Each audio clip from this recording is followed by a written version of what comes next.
시편 97편입니다.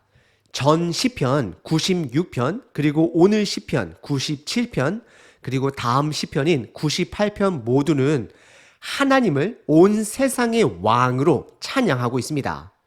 하지만 오늘 시편 97편은 조금은 다른 각도로 하나님을 찬양합니다. 96편과 98편은 왕으로 오신 하나님으로 인해 기뻐합니다. 하지만 97편은 두려움을 강조하고 있습니다. 구약의 하나님의 임재를 마주한 자들은 다들 두려워 떨게 됩니다. 출애굽기 시대에 시내산에서 드러난 하나님의 임재로 이스라엘 백성들은 두려움에 떨었습니다. 그리고 히브리서 12장은 모세가 하나님의 임재 앞에 심히 두렵고 떨었다라고 고백하고 있습니다. 그리고 이사야는 하나님의 임재 앞에 나에게 화가 있다 고백하며 본인의 입술은 부정한 자다라고 고백하였습니다. 에스겔은 하나님의 임재 앞에 바짝 엎드리게 됩니다. 다니엘은 7장에서 얼굴이 창백해짐을 고백하게 됩니다. 하박국 3장에서 하박국 선지자는 다음과 같이 고백합니다. 내가 들었으므로 내 창자가 흔들렸고 그 목소리로 말미암아 내 입술이 떨렸도다. 내 몸은 내 처소에서 떨린다라고 고백합니다.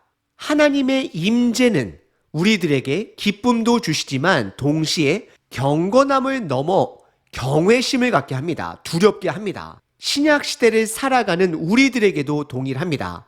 비록 예수님께서 우리들을 친구라라고 불러주십니다. 하지만 감히 우리가 예수님을 향해 친구다라고는 말할 수 없습니다. 예수님이 친구다라고 말씀하신 것은 우리가 하나님 아버지의 뜻을 알고 그 일에 적극적으로 함께 동참하기 위한 부르심입니다. 예수님의 두 번째 오심은 분명 우리들에게 기쁨이 됩니다. 하지만 동시에 두려움이 될 것 또한 기억하셔야 합니다. 예수님의 두 번째 오심은 심판을 완성하기 위해서입니다. 그리고 삶 속에서 하나님을 경외하는 자들의 특징은 죄를 미워합니다. 우리들의 본능은 죄에 가까이 가려 합니다. 그래서 우리는 죄를 미워하는 법을 배워야 합니다. 그렇지 않으면 하나님을 점점 미워하게 될 것입니다. 오늘 본문을 통해 두 가지를 기억하시길 바랍니다. 첫 번째는 하나님을 경외해야 합니다. 두 번째는 죄를 미워해야 합니다. 오늘 본문은 크게 세 부분으로 나눌 수 있습니다. 첫 번째는 드러난 하나님의 임재입니다. 두 번째는 유일하신 하나님입니다. 마지막 세 번째는 의인의 기쁨입니다. 첫 번째 부분은 드러난 하나님의 임재입니다. 어떤 부분이 하나님의 임재를 표시하는지 살펴보시길 바랍니다. 1절부터 6절입니다. 여호와께서 다스리시나니 땅은 즐거워하며 허다한 섬은 기뻐할지어다. 2절 구름과 흑암이 그를 둘렀고 의와 공평이 그의 보좌의 기초로다. 3절 불이 그의 앞에서 나와 사방의 대적들을 불사르는도다. 4절 그의 번개가 세계를 비추니 땅이 보고 떨었도다. 5절 산들이 여호와 앞 곧 온 땅의 주 앞에서 밀랍같이 녹았도다. 6절 하늘이 그의 의를 선포하니 모든 백성이 그의 영광을 보았도다 라고 고백합니다. 1절의 시작은 전편 96편 11절의 표현을 반복하고 있습니다. 그것은 여호와께서 다스리신다이고 땅은 즐거워한다입니다. 결국 1절이 강조하는 것은 하나님의 주인됨, 주권을 강조하며 시작하고 있습니다. 그리고 참고로 땅이 즐거워하고 허다한 섬이 기뻐한다라는 것은 모든 열방이 하나님 안에 있음을 고백하고 있는 것입니다.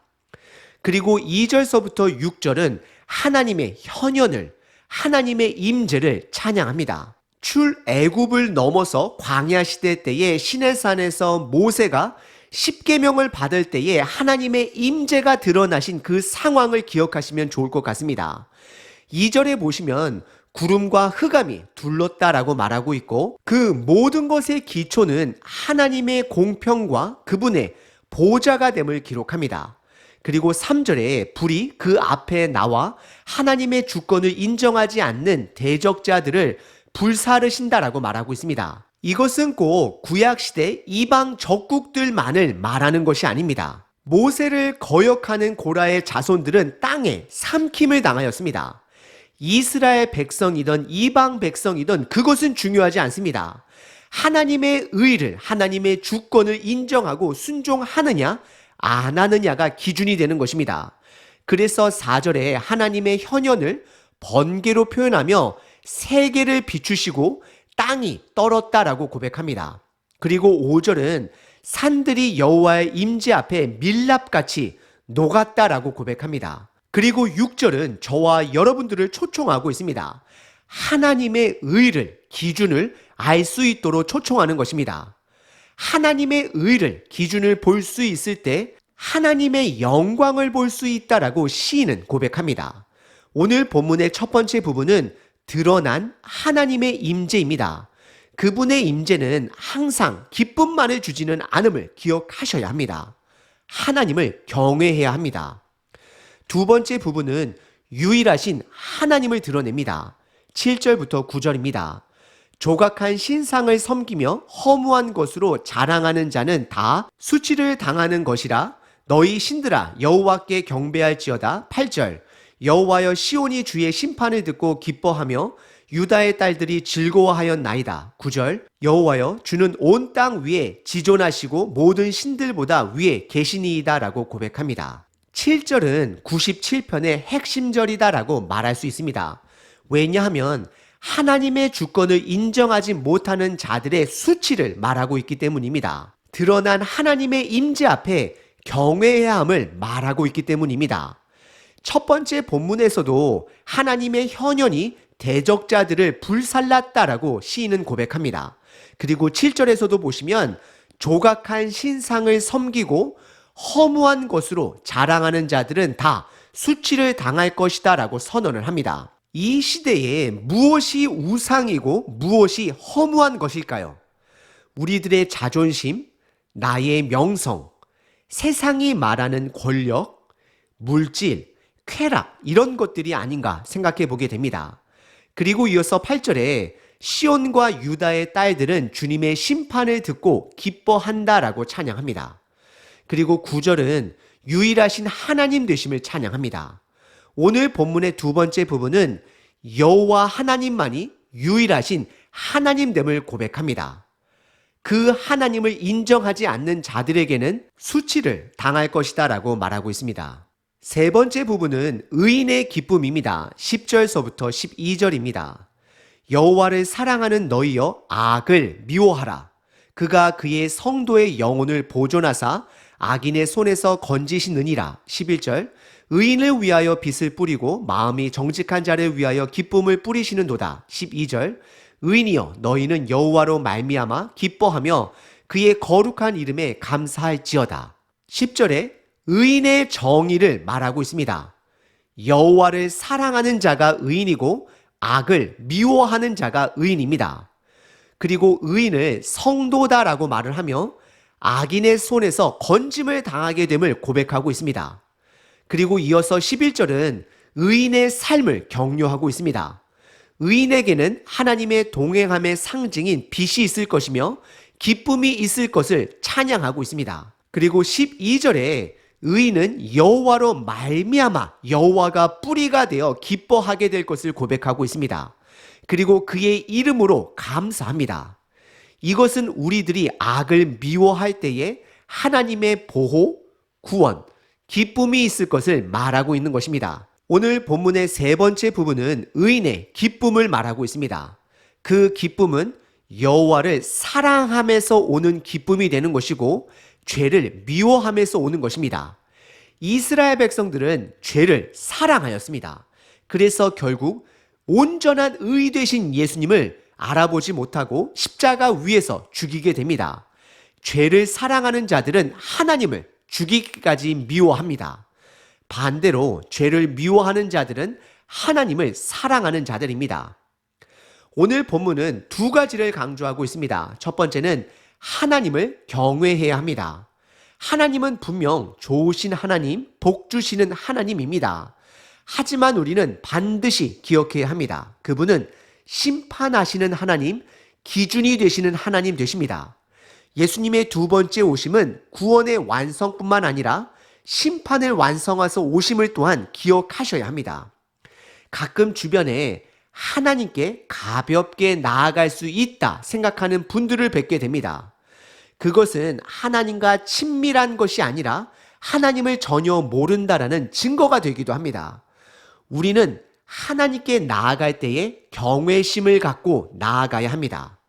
오늘 하루 속에 그 경외심이 있기를 기도합니다. 그리고 두 번째 강조점은 바로 죄를 미워하는 것입니다.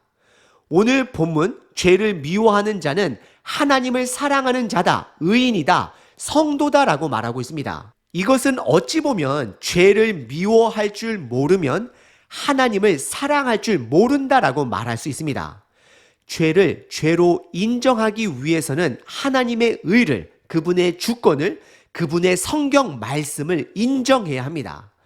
그분의 기준됨을 인정해야 합니다. 그분의 의를 인정하지 않으면 죄를 죄로 보지 못합니다. 하나님의 자녀는, 의인은, 성도는 하나님의 의를 인정하는 자들이 됩니다. 그래서 죄를 미워하는 자들입니다. 내가 하나님과 가까워지면 가까워질수록 죄를 멀리하게 됩니다. 말씀을 더 가까이 하기 때문입니다. 오늘 하루 말씀을 더 가까이 하심으로 죄를 멀리하고 하나님을 더욱더 사랑하시는 하루 되시길 바랍니다. 365일 기도문입니다. 마태복음 6장 내 구제함을 은밀하게 하라. 은밀한 중에 보시는 너희 아버지께서 갚으시리라. 하나님 아버지, 하나님이 만드신 모든 것은 선함을 고백합니다. 모든 것이 주님으로부터 온 것임을 믿습니다. 나에게 넉넉하게 주셨음을 또한 믿고 감사드립니다. 추운 겨울이 되어 어려운 사람들을 돌보게 하소서. 내가 가진 것을 나누어 누군가를 따뜻하게 하소서. 나의 양식을 나누어 줄인 자를 먹게 하소서. 나의 손을 펴서 다른 사람들을 돌보는 날이 되길 원합니다. 작은 것부터 큰 것까지 나누는 용기를 허락하소서. 사람에게 인정받으려고 구제하지 않겠습니다. 그저 믿는 자가 해야 하는 본분이기에 그 의로운 삶을, 하나님의 백성의 삶을 살길 원합니다. 주님이 주신 것이 많기 때문에 나누길 원합니다. 하나님의 자녀로서 말이 앞서기 전에 행동으로 나누는 하루 되게 하소서. 예수 그리스도의 이름으로 기도합니다. 아멘.